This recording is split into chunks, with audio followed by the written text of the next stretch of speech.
With a series as popular as The Legend of Zelda, it's hard to say that any of the games could be overlooked or underappreciated, yet Minish Cap probably comes the closest.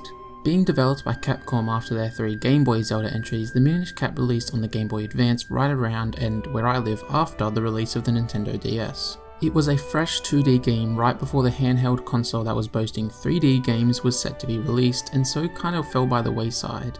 It still sold pretty well and reviewed even better, but it just doesn't seem to be talked about as much as other entries in the franchise. From what I remember, it doesn't fit in with Zelda's narrative as a property. Each of the games tend to stand out for something unique they did or brought to the series, something that defines them. Zelda 1 was groundbreaking and influential, Ocarina of Time brought the shift to 3D, Wind Waker had the bold new art style, Breath of the Wild reinvented and invigorated the series, and so on. But the Minish Cap is just a good Zelda game.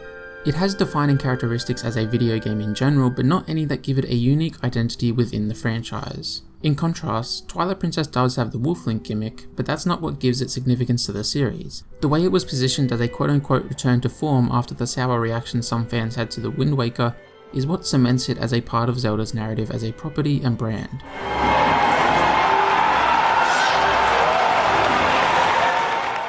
So why make a video on ostensibly the least interesting entry in such a storied franchise? Well, for precisely that reason. It's a weird Zelda game because it's in fact not that weird at all. Also, because it seems I'm destined to make videos of flagship console Nintendo series about the game that wasn't on a console and vice versa. I haven't played it in a while, but I have an inkling that it ultimately does deserve to be discussed more, so let's find out.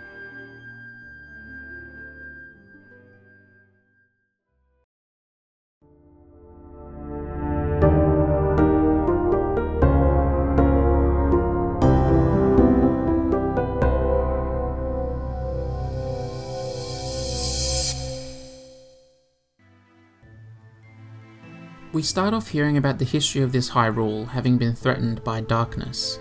The Minish, a small race capable of magic, gave the Hyruleans the Picori Blade, allowing the hero to drive out that darkness and save the land. Ever since, Hyrule has celebrated the anniversary of that day with the Picori Festival. Today happens to be that very anniversary, and Zelda has come to ask Link to attend the festival with her. At the same time, Link is tasked with delivering a sword his uncle made, to be given to the winner of the competition taking place in town. After the two take in the festivities, Link delivers the sword. The ceremony also gives the competition winner a chance to touch the fabled Picori blade. Vati, the victor, enters, not just touching the blade but snapping it in two, releasing the contents of the chest it is kept bound. He's hoping to obtain the light force from the legend, but instead releases the darkness that the weapon had been keeping at bay unto Hyrule once more. Before Vati takes off to look for the power elsewhere, he turns Zelda to stone and knocks Link out. To stop Vati, the Picori sword must be repaired, but only children can see the diminutive race, so Link is sent on a quest to return the sword to its previous power with the help of the Minish, stop Vati from attaining the Light Force, and finally save Zelda, and with her, the whole of Hyrule. He's told to start with the Minish Woods, so off he heads, with his uncle's sword and the shield Zelda gifted him providing protection. While exploring the woods, Link comes across Eslo, the nominal Minish Cap, turned into that form through a curse inflicted upon him by Vati himself. Having common interests, Eslo decides to help and hops on Link's head, giving him the power to shrink down to the size of the Picori. Now able to enter the Minish village in the woods, he learns from the Elder that the sword must be imbued with the power of the 4 elements to reach its full potential. With that, Link is off, exploring the land to find the 4 elements, using the markers the Elder placed on his map to guide him. He overcomes the trials in the Deepwood Shrine, Cave of Flames, Fortress of Winds, Temple of Droplets, and finally Palace of Winds to acquire the 4 elements, along the way slowly reforming the Picori blade to its former glory. Throughout his journey he works with the Hylians and Minish alike, finds secrets to expand his power, and learns new combat techniques to aid his adventure. At the same time, Vati manages to possess King Doltus, fooling Hyrule's soldiers into searching around for the light force he seeks. By infusing the 4 elements into the white sword, Link restores its power, making it the 4 sword once more. A chamber in the elemental sanctuary opens, revealing that the light force is in fact within Zelda herself. Vati, predicting that Link would find the elements and by extension the whereabouts of the light force, was ultimately waiting for him to do just that. In the meantime, enshrouding Hyrule further into darkness, He too learns from the Sanctuary that the Light Force is within Zelda, and so prepares to extract it from her. Link battles his way through the desecrated Hyrule Castle, and after 3 brutal fights finally does away with Vati. Using the Four Swords' power, Link restores Princess Zelda, saving her. The mage cap that Vati wore and which gave him his power remains, so Zelda uses it to banish the darkness from Hyrule. The curse on Ezlo ends at the same time, and he bids Link farewell, as he must depart back through the Centennial Door, which provides passage between the Minish and Hylian world before it shuts, bringing The Legend of Zelda: The Minish Cap to a close. Overall, this is a serviceable plot. It was never gripping or really surprising, but that's not out of the ordinary for the series. While it does effectively move the game forward, the story is home to some rather convenient situations here and there. For example, you learn how to get to the final dungeon through the former king's ghost just appearing in front of you and leaving a marker on your map. On top of this, the thematic exploration isn't all that deep, hinting at interesting ideas without truly discussing them. But the narrative whole of this game isn't just made up of the bare plot points, and there's plenty to like in these other areas. The game starts out really strong on the story front by focusing on the relationship between Zelda and Link. We see that Zelda sneaks out of the castle just to ask him to attend the festival with her, and that festival establishes their dynamic. Zelda races around excitedly, brimming with enthusiasm and curiosity as Link struggles to keep up. But that doesn't mean that it's all one-sided, as we see that after winning a raffle, Zelda chooses a shield as her prize over a heart container or big rupee, just so she can give it to Link as she thinks he'll like it. They're genuinely an adorable pair, and so the stock standard capture of Zelda actually means something. It becomes more than just a thin motive for the rest of the game to happen. In addition, Zelda's much more outwardly expressive attitude compensates and justifies Link's silence, as when they're together a reasonable communicative balance is created. The characterization of Zelda is simple but bold and effective, and she plays off Link really well, making them genuinely feel like a couple of kids who've been friends for as long as they remember. Moving beyond those Link's closest to, the people you come across within Hyrule manage to feel relatively distinct and thought out despite not having much to work with. This is partly owed to the centralized Hyrule town, where the recurring side characters dwell.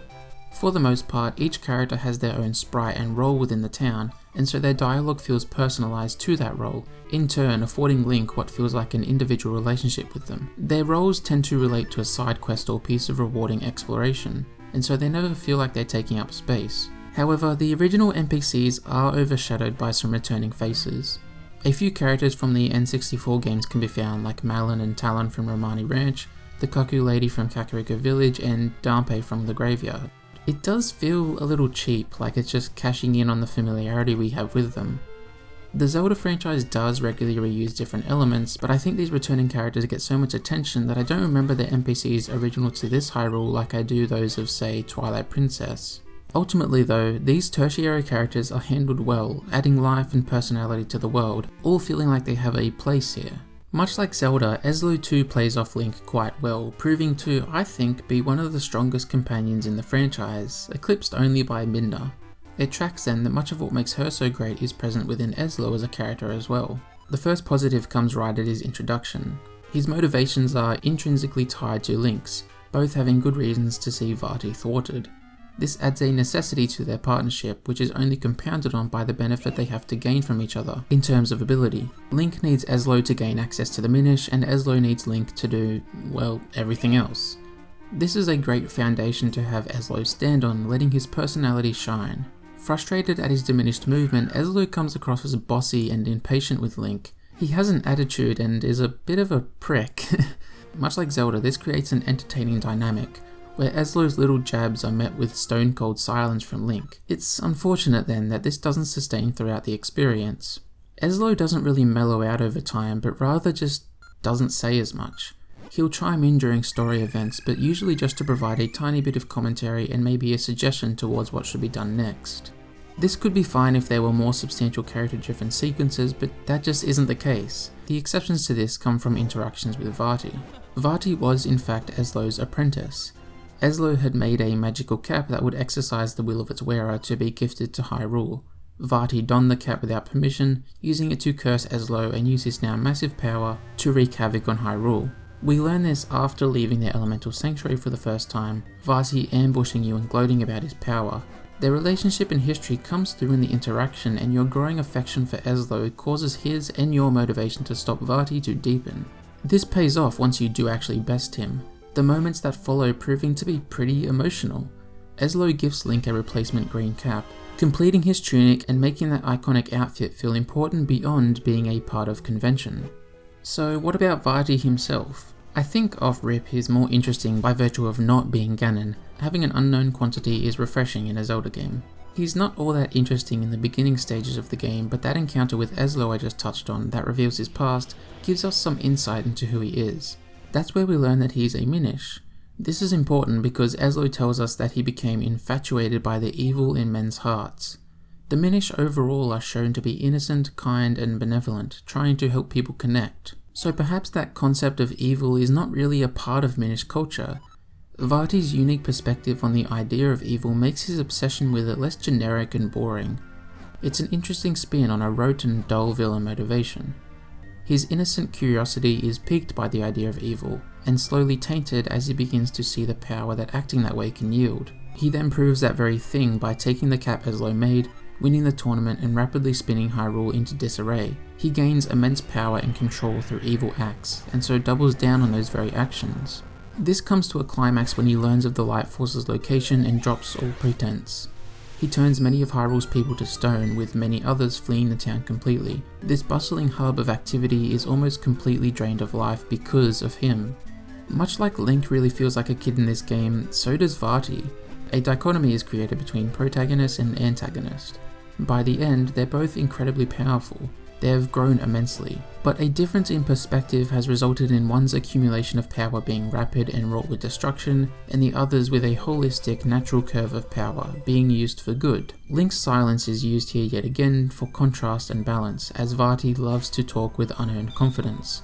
On the surface he seems rather played out, but with some thought reveals to be a bit more than initially anticipated. He could most definitely benefit, like the other characters I've covered, with more time afforded to him, but he remains one of the more interesting villains in the series. He also feeds into many of the themes of the Minish Cap as it is, but that extra effort could have helped make them richer overall.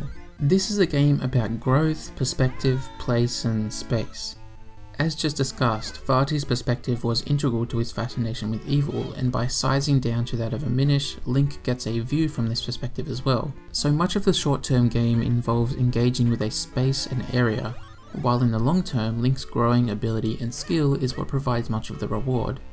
The game then emphasizes Link being a child, making it integral to the game's story much more than some other entries. These themes aren't discussed with much fervour or passion, they merely run throughout the experience to create connective threads. All in all, this makes the Minish Cap a narratively cogent and consistent experience, while not being particularly dense or profound. Themes are used as a tonal element, not devices that can be used to make exact points or infer direct meaning from. With all this said, Zelda is often as much about the world than the story that takes place in it. Fortunately, this version of Hyrule manages to be one dense with details and care, creating palpable atmosphere and many a cute moment.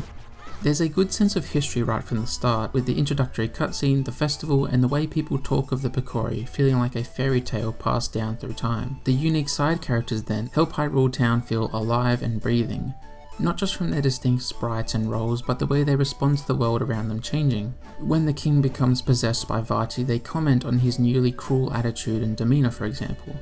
On top of that, many events are dependent on other circumstances, like how helping Malon allows her to sell milk in town. These things add a feeling of passing time, relating your actions to changes within the world, making it more believable and fun to engage with. The newly introduced Minish don't feel out of place at all, naturally fitting into the world with little settlements dotted throughout the land, even having small cultural differences between those from the woods, mountains, and town centre. They add an underlying magical potential to the world, telling you that while you may not see it, there's just as much going on under your feet as above them. Most of all, this great world building is confined to the central hub of Hyrule Town, leaving the world outside those walls to take on a dangerous, unexplored impression. That does mean that many of the places you stumble across are one-time things. You're not meant to revisit them and see how they respond to the world around them, leaving them to feel a little static. But in totality, this is a great iteration of Hyrule, with lots of fun details that clue into a discernible history that these people have lived through, setting the scene so that the remaining story elements can do their job. Going off what I've said so far, you'd think these other narrative components do their job fantastically, and they do, to an extent. I've mentioned a few times that many things peter out. Eslow's characterization, legitimately engaging plot sequences, and Varda's backstory and motivation all wane as you go. The game puts in tons of effort at the start, but seemingly rests on its laurels over time.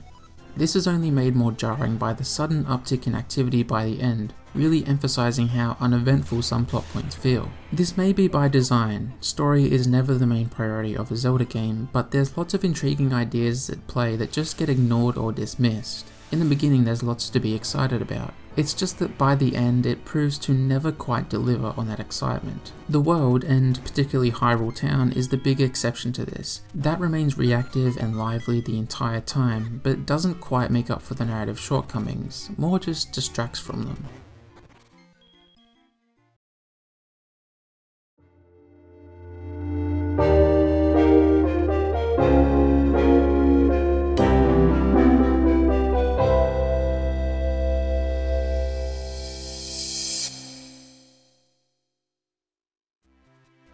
One thing that does assist the plot in its efforts is the presentation. The visuals are really gorgeous. It's incredibly bright and cartoony, feeling like a 2D sprite-based conversion of Wind Waker's style. That choice is, I think, one of the game's wisest. Shifting the handheld games to carry on Wind Waker's graphical legacy helped to give them a visual identity, effectively differentiating them from the mainline games and making them feel comfortable as a portable experience. The Minish Cap really benefits from this in regards to character design. Link actually emotes and his personality is present in his face. This doesn't stop with him though, it's consistently applied to side characters and even enemies, making shocked or pained faces as you cut them down. This all shows great attention to detail and extends to all of the sprite work. Especially in the shading of different objects, there's a legitimate sense of depth, shadow and place throughout the world, while not undercutting the bright colour palette. This rings true when you're shrunk down as well, maybe even more so. There's something quite novel about seeing such detailed sprites of innocuous things like leaves, really emphasizing how drastically different the world looks from this point of view. The sprite work stays consistently high quality within the overworld too. Each of the different environments are brought to life in great fidelity, with even comparable areas having their own identity. For example, the Minish Woods relies much more on shades of green leaning towards blue to add a mystical impression, while also implying that this area is under shadow a bit more, feeling more hidden and secretive than Hyrule Field's bright green yellows. The different areas aren't all that inspired or inventive, but they're executed well. One disappointing factor is that the transition between these environments can feel rather stark and jarring, almost appearing to be made in isolation and then just stuck together after the fact. The sprite work isn't just good at a standstill, but in motion as well.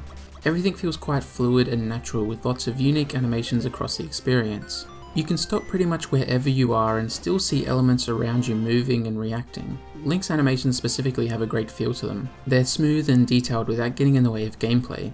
They clearly communicate his movements and the weight of them, increasing immersion and improving that sense of place, tying into that theme as well. The other aspect of presentation is of course the music.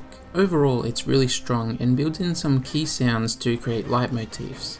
This is most evident with the Minish. There's the flute sound you hear in the festival theme, which represents the connection of the Hyruleans and Minish, and then flutes being used again for the Minish Woods theme.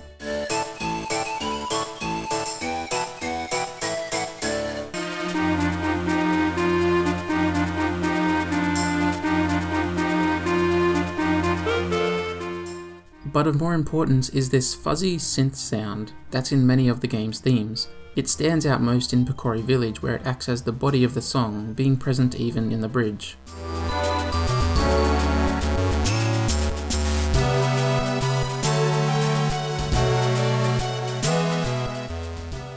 It's notably a lot more electronic than the sounds you'd usually hear in a Zelda game, and as such sticks out and represents, I think, the Minish, who are the boldest, freshest concept this game introduces. This sound can be heard during the first dialogue we have with Eslo, the theme for Hyrule Town, the theme for the Cave of Flames, and many more. It acts as a connective tissue, creating links between all of Hyrule and the Minish themselves. This signature sound is also present in some of the returning music, the Hyrule Field and House Interior theme most importantly.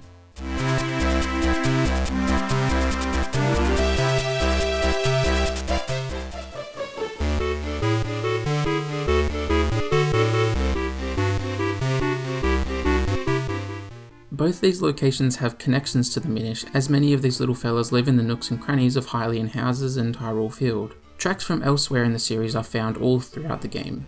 In fact, one of the first songs you hear is Zelda's theme from Ocarina.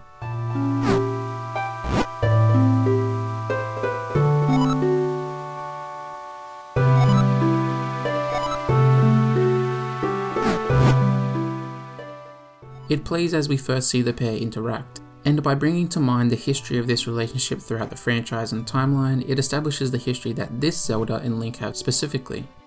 The music also does a great job at adapting to its environment. The music in the Temple of Droplets isn't built on a short loop, instead evolving and changing over 35 seconds or so to resemble water in its 3 unique states.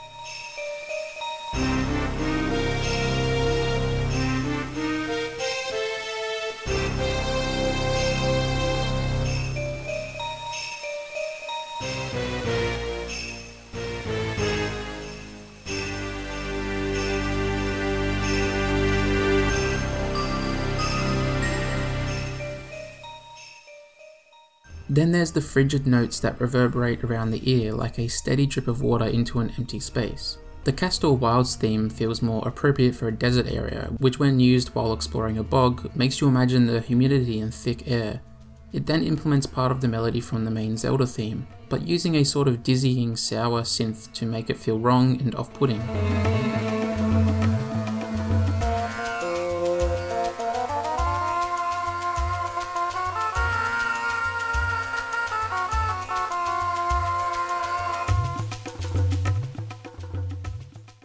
All of this combines to make the Castor Wilds feel lecherous and uncomfortable. This song is a good example of what the Minish Cap often does right with its music, leveraging unique sounds, motifs, and the Zelda brand's own history to further bring this world to life.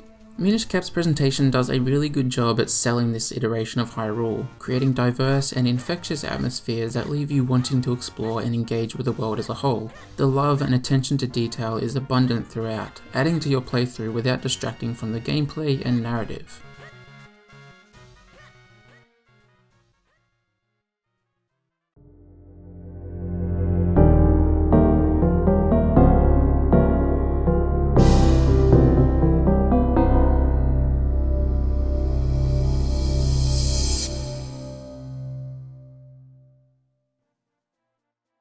So how about that gameplay experience?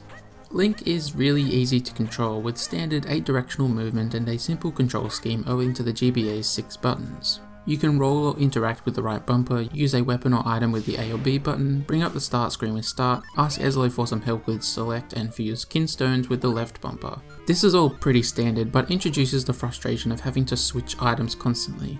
You have 2 item buttons, but your sword takes up one of those, so you really only have 1 item button. This leads to regularly diving into the menu to switch, and in my case made the shield practically useless. If I'm in a dungeon, I don't want to unequip my sword or that dungeon's item, because it's just going to waste time. So why not make L an item button as well? Its primary use is a purely contextual one. You can only use it if you're in front of an NPC. The game already has contextual controls with the R button and A button, it seems obvious to do the same for the L button. It's a baffling omission that would legitimately make the game more playable. Outside of that though, Link is responsive, easy to control, and has a good rhythm, making it easy to pull off sequences of inputs with optimal timing. And with Link's combat utility, sequences of button presses will be needed. This was the most diverse Link's combat options had been up until this point, with not just the expected spin, move and roll, but a bevy of other techniques. You can learn these techniques from different teachers around Hyrule, some being mandatory and others optional. The mandatory ones are pretty lame. Not only are they rather basic for the series, but many aren't techniques at all. The sword beam, peril beam, and rock breaker aren't pulled off in a special way, you just have to swing your sword like normal to use them. And the dash attack with the Pegasus boots is how the Pegasus boots worked by default in Link to the Past. The truly valuable moves are the optional ones. You learn a roll stab, a downward thrust, similar to the move from Smash Bros, and also the great spin attack. These require more from you to execute, relying on other actions Link can perform and have a genuine use case when in battle, making combat more interesting. That being said, the great spin attack is so powerful that it can totally overshadow the other moves, but seeing as you need the other 7 Tiger Scrolls to learn it, it doesn't end up being that big a deal.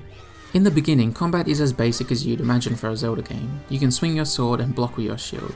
Some enemies will require flipping over, others will jump in the air, and so on. Combat doesn't feel worthless, there's most definitely some fun to be had, but 80% of the time it's rather bland. There are some really neat additions though. Link's sword will actually bounce off the metal weapons of his enemies. This forces you to engage with the space around you better, so you can get on the exposed sides of monsters and do some damage, adding a nice notch of difficulty. The peak of the Minish Cap's typical combat comes in the Dark Nut fights in Dark Hyrule Castle. These really put your skills to the test and make sure you have your head around all your abilities, giving the advanced techniques a place to shine and adding some much needed challenge. Of course, when it comes to combat, the bosses are the real highlight, so how about we move into the dungeons? Overall, they're really great, however the first impression isn't the best, as the Deepwood Shrine can be a bit of a slog. This is in spite of its short length, as it's intent on teaching you everything 3 times over.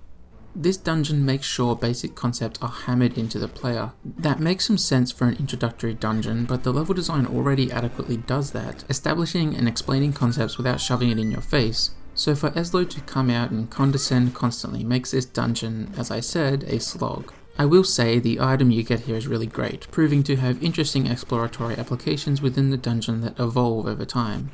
The boss is the true highlight.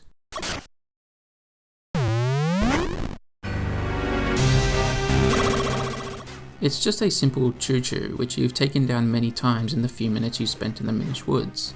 But as you complete this dungeon at Minish size, it's massive, actually making it fitting for a boss encounter. It's such a cool twist and is a great way of communicating just how drastic this mechanic will be. It's telling you that every element of the game can be recontextualized by this shift, giving you a hint as to how you should be thinking going forward, that the world will have to be considered from both points of view. Starting with Ocarina of Time, Zelda's dungeons became a lot more centered on playing with space for its puzzles and structure. That was still a factor in A Link to the Past, but the third dimension naturally brought that to the forefront of dungeon design. The Minish Cap carries that torch competently, choosing not to play with space through depth but rather size and scale. This most obviously shines through with the ability to turn small, but the second dungeon, the Cave of Flames, also does this through the minecarts. These allow you to traverse the exact same space with a different method with its own limitations, which impose upon puzzle solving in interesting ways. This also shows a great streak of self-awareness. In a handheld game like this, you don't want massive sprawling dungeons with complex critical paths, so this minecart mechanic allows for a deeper gameplay experience without having to pad the dungeon in terms of size to achieve it. This dungeon also plays with formula in an interesting way. A Zelda dungeon always has a map, compass, and item that helps with puzzles and the boss fight. The Cave of Flames places the compass before the dungeon map. Such a small alteration changes how you navigate this place, shifting how exploration is spearheaded, not through a methodical sweep of each room, but more moving in a general direction towards a chest in the hopes of finding your way forward. It's a rather insubstantial choice all things considered, but it helps set the tone for the dungeon, feeling more like an abandoned facility rather than an abstract puzzle box waiting for someone to walk in and solve. The first few minutes of Dungeon 4, the Temple of Droplets, are rather unremarkable. Block puzzles and melting ice is nothing new. But at the end of those first few minutes you get the boss key. The boss room is right at the dungeon's beginning. Much like getting the compass first, this leverages Zelda's soft rules to impart a unique rhythm of gameplay. So you make your way back and after unlocking the door, find the element you're after right there, frozen solid, and behind it a frozen Octorock. It's this lovely sequence of looking at the game sideways, wondering what it's pulling, and then it all hits you at once. The structure, purpose, and mechanics of this dungeon all fall into place and add a renewed enthusiasm. It hasn't done anything drastic. The boss door could be against the far wall with the Octorock behind it, and suddenly it's just another dungeon again. Having these two things in this central room changes absolutely nothing about the dungeon's structure or critical path, and yet the Temple of Droplets does feel very different to its peers. The puzzles here span much larger areas, becoming protracted thanks to the lily pad navigation that must be done. Despite this, that feeling of being lost from the Cave of Flames isn't present, precisely because you know what this big detour is ultimately leading towards. Once again, it's a really clever use of Zelda's rules and expectations, and that idea of space, again showing great self-awareness as not just a Zelda game, but a handheld Zelda game. Dark Hyrule Castle can, I suppose, be considered a dungeon, but it's not as whimsical or creative as the others. That's not a bad thing though. With its more believable structure as an actual place that needs to be traversed, it feels more grounded and real, cementing the feeling of finality. That, coupled with the aforementioned Dark Knight encounters, create the first real combat challenge in the game, putting focus onto that to still ultimately feel satisfying and complete. The multi-phase fight against Vati capitalizes on the building anticipation, serving as a gauntlet of battles that each require the use of a large range of your items, while also making use of the split and size mechanics. Cleverly, each form is more unhinged than the last, with that reflected by the strategy required. For the first, you just need the items you've picked up along the way. In the second form, you need your items and the split mechanic. And finally, for the third, you need to make use of the items, split mechanic, and size mechanic, spanning the entire gameplay journey thus far. But of course, Zelda's gameplay isn't just about the dungeons. Exploration is another crucial part. The structure of the Minish cap is hardly dissimilar than other titles in the series. You get told exactly where you need to go, but don't get told exactly how to get there, providing purpose while retaining mystery and that air of exploration and adventure. Having played so many Zelda games, it's not a creative or exciting gameplay structure, but there's a reason the series stuck to it for so long. It works. It's a sweet spot of linearity, and the collection of tools you aggregate as you go provide natural gates for the world, really leaving you with only one path forward but making the player feel like it's a path they discovered. Fortunately, there are lots of optional gates throughout the world, providing opportunities for more free-form discovery. While fun to find, I do think that they are weighed towards the end of the experience pretty heavily. In the first half of the game, there's very few of these secrets to uncover, and some that you can only uncover halfway, ultimately encouraging you to wait before looking around. On some level that makes sense, you have very few items, so your interactions with the world are no doubt going to be more limited, but I think weighing some of these early areas like Hyrule Field with a few more accessible secrets would foster that adventuring spirit more. Despite all that, you are sucked in by that second half, and one of the best parts of finishing a dungeon is the idea that you now have a new toy to play with out in the world, uncovering rewards and finding answers to your questions. There's also a good distribution of combat. Enemies are numerous but rarely overwhelming, creating a satisfying arc of exploration and growing knowledge of the world. Your first time in an area, you want to kill everything on screen so you can look around unimpeded and find anything hidden away. But as you return, monsters can be ignored rather simply thanks to your previous experience, saving you time while giving a feeling of having mastered this once foreign land. Getting around is simplified even further by the fast travel system. You can find these small stone pillars that, once activated, act as a fast travel point. After overcoming the Fortress of Winds, Link receives the Ocarina of Wind, allowing you to fast travel much in the same way as A Link to the Past. Having such rapid access makes the central location of Hyrule Town prove invaluable to the exploration experience. Once you finish a dungeon, one of the first things you want to do is revisit areas to make use of your new item. I found that going to Hyrule Town allowed me to retrace my steps from earlier, making me remember things I had observed previously as I went, providing a surefire way to get everything I could without any aimless wandering. Now, much of what I've touched on is optional, but there's also story-mandated exploration. I'm referring to a few specific sections, the first being the Royal Valley and the second being the Cloud Tops, as there's very little, if any, reason to revisit them once you've passed through. These two areas end up feeling like filler and the product of artifice. These are the areas the Ghost of the King leads you to. The narrative context of them already isn't great, but I also don't feel like they hold up regardless of that. The Royal Valley is a very on-the-nose homage, almost retread of the Lost Woods from Ocarina of Time, where you must use the presence of the music to discern your way forward. In this instance, the way forward is spelled out by signs. There's not a semblance of puzzle solving here. In addition, this just isn't moody enough to feel spooky or unnerving. There's no tonal elements that make you want to find the exit. And so what starts out as a cool reference devolves into failed recreation, with that only increasing as Dampé is the Gravekeeper. The Cloud Tops just, well, drag. You gotta switch between two different elevations and find 5 kinstones to place in 5 different plinths in the area. I found it very hard to memorize the locations of anything as it's all incredibly similar, leading to me wandering around unsure if I had looked in a particular place yet. Taking that into account with the narrative framing had it wear out its welcome rather quickly. So what do you actually get for all this exploration? There's plenty of the standard stuff here like heart pieces, bottles, rupees, wallet and item upgrades, but also some new rewards as well like mysterious shells, status buffs and kinstones. The heart pieces, bottles and upgrades are all well and good, providing a valuable reward, being numerous enough to find with some exploration but not so common that they lose value. The only real detractor from these series staples are rupees. To put it plainly, rupees fucking suck in practically every iteration and appearance they make in Zelda. They aren't a bad idea of course, having currency with which to buy items is a mechanic prevalent in most adventure games, but their implementation makes them feel more punishing than rewarding. Your wallet fills up really quickly in Zelda games, and the Minish cap is no exception. Once that wallet inevitably does fill up, every single chest you open with rupees in it will automatically become a waste of your time and feel utterly pointless. There are usually a few legitimately helpful purchases to make, but maxing out your wallet again after making them takes very little effort even with an upgraded wallet. The only consistent purchase you can make is for consumables like bombs, arrows, or potions. But the Minish cap and Zelda games in general are quite easy. I didn't get a single game over in my playthrough for this video, and so I was never left with a need to make any of those purchases, save for before the Dark Hyrule Castle. So this leads the rupees in Minish cap to feel rather useless and in many cases punishing. A similar problem unfortunately plagues the currency original to this game, Mysterious Shells. You can use these in a hidden building in Hyrule Town to spin a Gashapon machine and receive a figurine. Your capacity of 200 Mysterious Shells max out rather quickly. The whole process of using the machine takes about 30 seconds, there are 136 figurines, and you can get repeats. The reward for getting them all is a heart piece and a way to listen to all the game's music. I don't think these figurines are worth the time investment, and so by extension, finding Mysterious Shells becomes empty. I am happy to say though that some of the side stuff is worth it. The minigames are generally fun to take part in a couple times and are each bursting with charm and character. As mentioned, the optional combat moves that can be unlocked are the best in the game and very fun to pull off. And best of all, you can get an upgraded boomerang which you can fully control, and also remote detonated bombs, which are super helpful. The most significant side engagement though are the kinstones.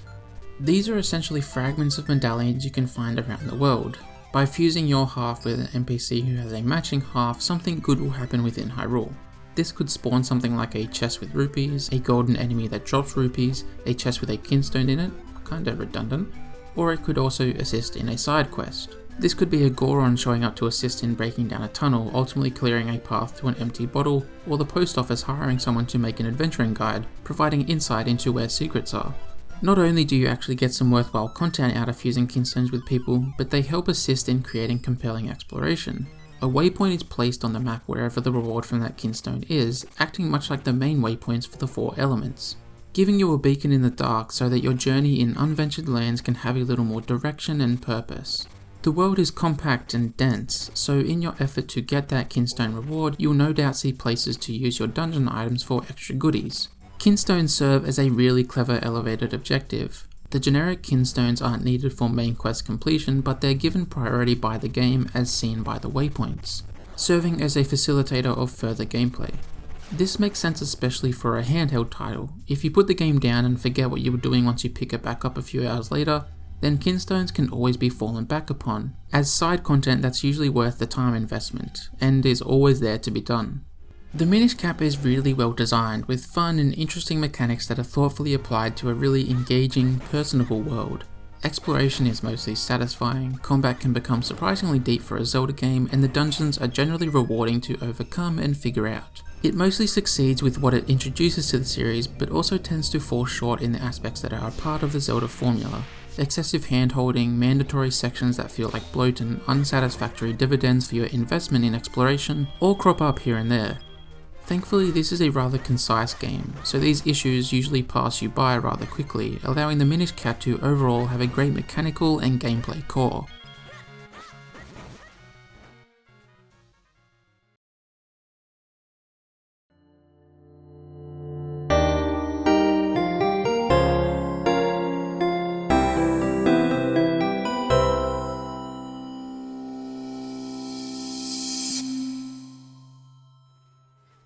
Taking everything I've said so far, the Minish cap is a good game, but let's figure out if it's truly special. Personally, my favourite games allow for all its constituent parts to cooperate and intersect, in turn implicating your interaction with the game into all its elements, creating a complete, enriching experience and saying something in the process. That isn't to say that games that don't focus on saying something with their plot can't be special. I'm just someone who thinks that the interaction inherent to games allow for the possibility of one of the richest, most immersive narrative experiences you can have, and so I'm very enthusiastic about games that manage to do just that. There are of course basic and rather standard examples of this, like animation and sound effects contributing to how a game feels to play, but the Minish cap also creates this intersection in more impressive ways. For example, how world building naturally plays into the game's structure and begets exploration. Through mentioning world-building details, like the Minish living all over Hyrule and not just in Picori Village, it also tells you how to play this game to an extent. You now also know that when exploring the world, you need to be looking for tells that Minish are around, like miniature channels of water, small openings in rock faces, or little mushroom houses. A big one is the music and narrative. I touched on much of this before, how signature sounds and leitmotifs are used for the Minish especially to characterize them in this world. Then there's the use of Zelda's theme in the beginning to establish the bond Zelda and Link have, or twisting the melody of the main theme in Castor Wilds to intensify the queasy atmosphere. There's also the way gameplay plays into the themes of the game. This is most evident with the ability to change size. This idea directly plays into place, space, growth, and perspective, forcing you to tangle with all four at once within diverse scenarios, helping to make these ideas run throughout the entire experience, and not just the sections where the narrative is emphasized. The split mechanic integrates itself in much the same way, the space you embody expanding and changing, forcing movements and actions to be thought of in a different way to solve puzzles.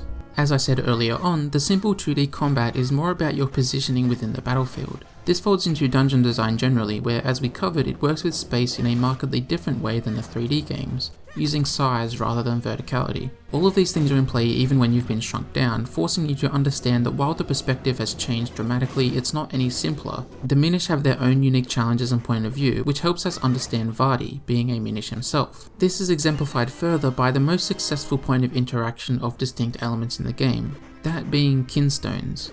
These have blatant mechanical ramifications, assisting exploration as I've said, but they're also core to the Minish Cap's storytelling. We already know that they act as a catalyst for many side quests, but we find out that the Minish are the ones who distribute kinstones in the hope of improving people's lives by creating connections. As a culture, they're built on compassion and in some way innocence. This is what gives us keen insight into Vardy's perspective, allowing us to understand how he could become the evil sorcerer he is in-game, making him one of the better villains in the series, and making the narrative feel integral to the experience. Despite what I've just said, I still don't think this game is really saying anything complex or thought-provoking. To me, the most interesting narrative aspect of the Minish Cap is something I mentioned right at the start of the video, that being this game's place within the canon of Zelda as a brand. The Minish Cap just doesn't have anything that can give it a distinctive place amongst its peers by standing out. But that fact almost becomes the stamp that solidifies its place within the narrative of the Zelda franchise. This game is incredibly referential to the property as a whole, beyond the typical consistencies we all expect. There's the reused characters from Ocarina and Majora, there's the Wind Waker inspired art style, there's the frequent reusing of music, there's the sword beam from the original and Link to the Past. Then from that same game is the fast travel system, as well as the first screen of both their overworlds being very similar. This also somehow happens retroactively, as this game's claim as the first in the series timeline would later be taken over by Skyward Sword, a game that did leave its impression on the IP. All of these references steep the game in the Zelda series' history, adding a metatextual layer to the game's themes. A title about growth almost reflects the brand's growth through the elements it includes from each. The idea of perspective, space and place have all played big roles in Zelda's evolution. There's of course how this affects game design, with Zelda 1's most influential property being the freedom it provided you within a space. That concept of space and perspective also carries into dungeon design specifically, most notably with the transition from 2D to 3D. There's also the prevalence of these ideas in Zelda stories. In Ocarina, growing 7 years older and seeing how that changes the world and how we see it is integral to its themes. In Majora's Mask, you literally transform to see things from other people's perspectives. The Minish Cap's themes can be applied to this property's history and growth, serving as a point of reflection, so its lack of personal identifier within the brand is its personal identifier within the brand. The Minish Cap, through its themes, intra-series references, and position in the franchise's history, marks when Zelda truly got insular. Too insular for its own good, I think. Twilight Princess, the next main release, is a great game and I have heaps of nostalgia for it. But its stern adherence to Zelda's rules and conventions make it feel rigid, restrictive, and too long, with those problems applying to Skyward Sword as well. I'm not under the impression any of this is intentional, it's just how history has ended up treating it. It's all a fascinating coincidence, creating interaction between a game, its predecessors, and its successors, not through the narrative connections we expect from sequels, but instead through applying themes that plot the growth and evolution of the series as products.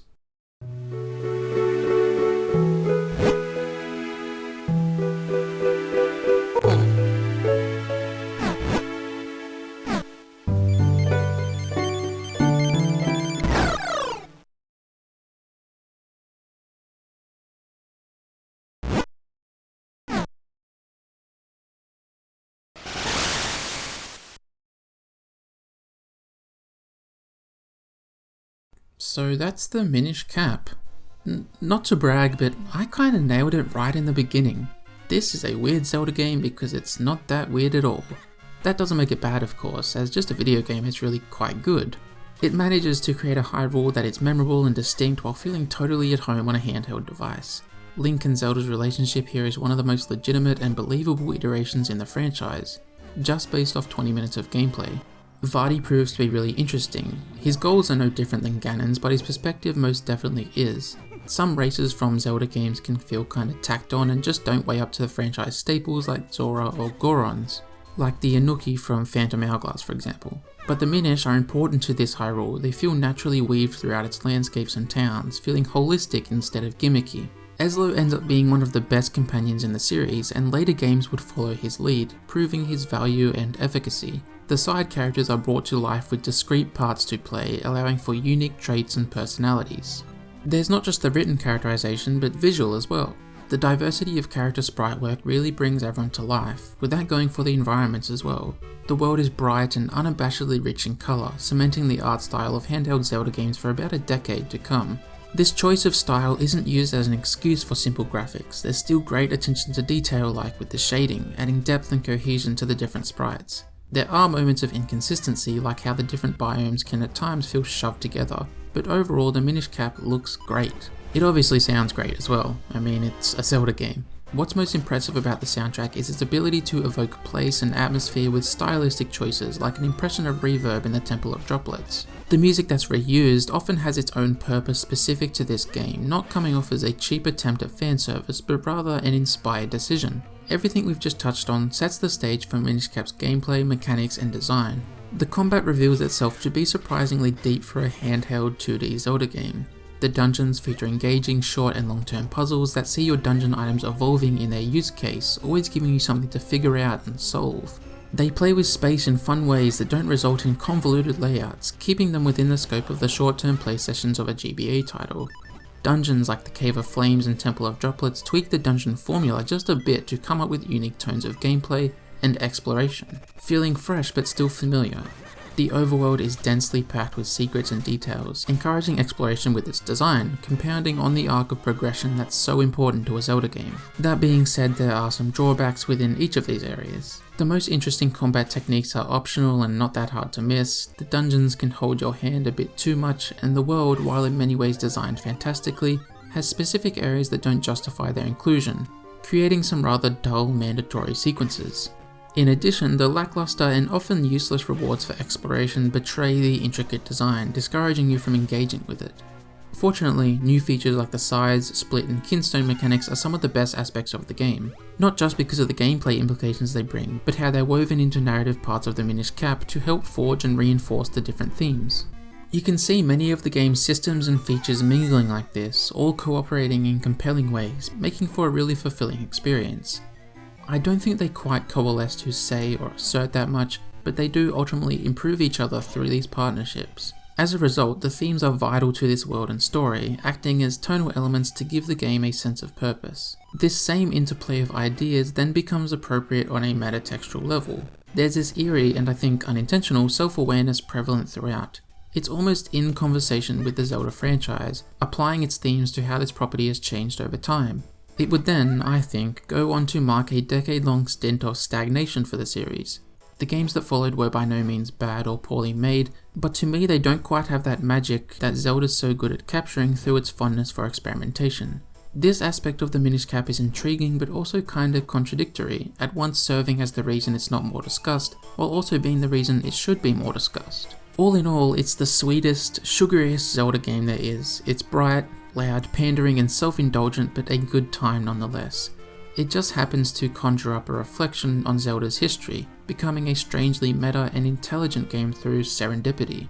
Despite my complaints, I wouldn't change a thing. This game is integral to the franchise's past and future. It can inform how we look at the property's narrative, and that has value. We shouldn't dismiss it because it's just another Zelda game. We should discuss it for that very reason.